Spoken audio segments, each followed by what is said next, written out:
семье.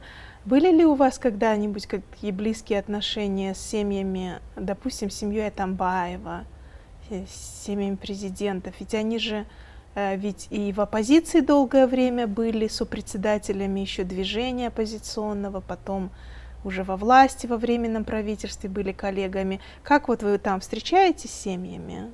Бывает дружба между супругами? Ну, я знакома с Раисой Атамбаевой, позитивный человек. Мы с ней встречались на различных мероприятиях, а так мы никогда не дружили с семьями, и я лично никогда не была у них в гостях. Но Омурбек Черкешевич ходил в гости к ним? Да, хотя Омурбек бывал у них частенько в гостях. Уже когда Атамбаев был президентом?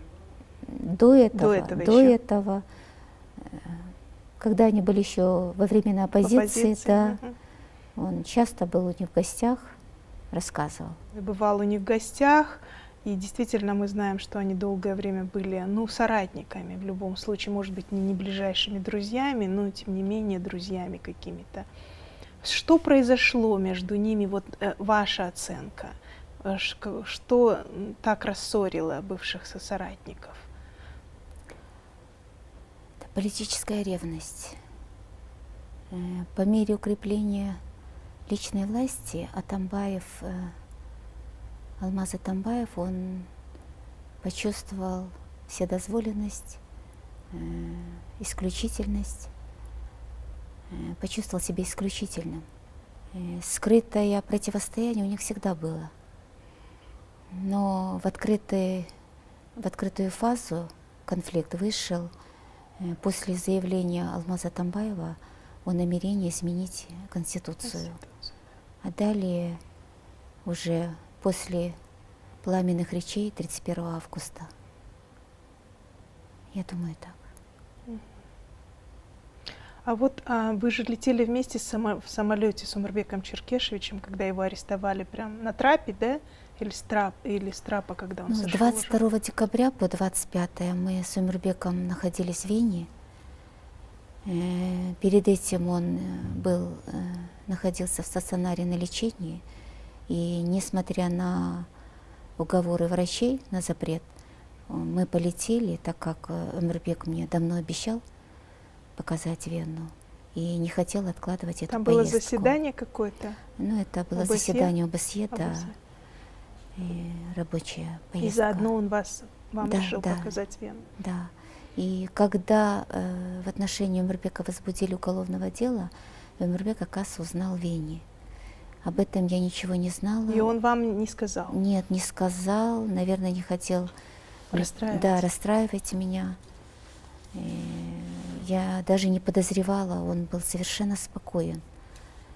И ему, оказывается, звонили в надежде, что он там останется и не вернется.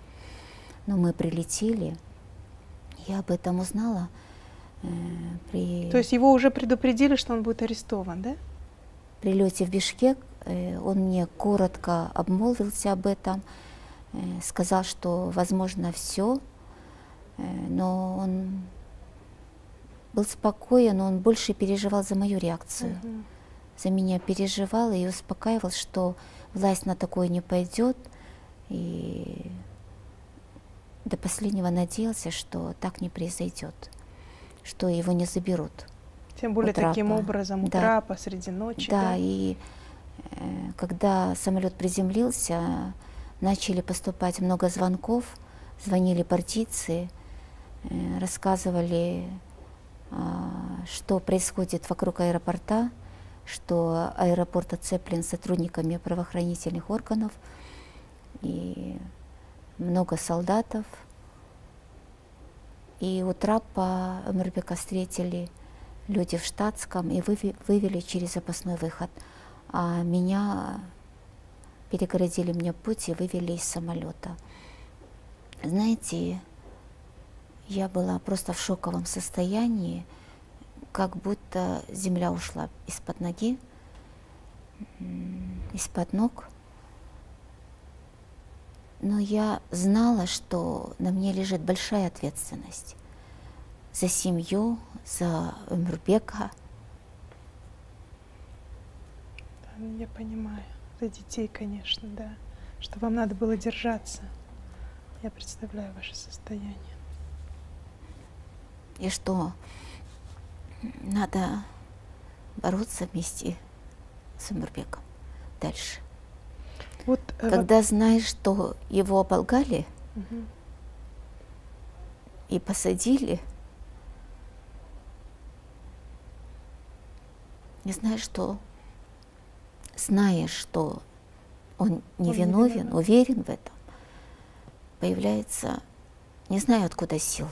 Силы появляются. Да. Сила же в правде. От правоты, наверное, появляются силы. Ой, извините. Все зрители понимают, конечно, что вам очень тяжело.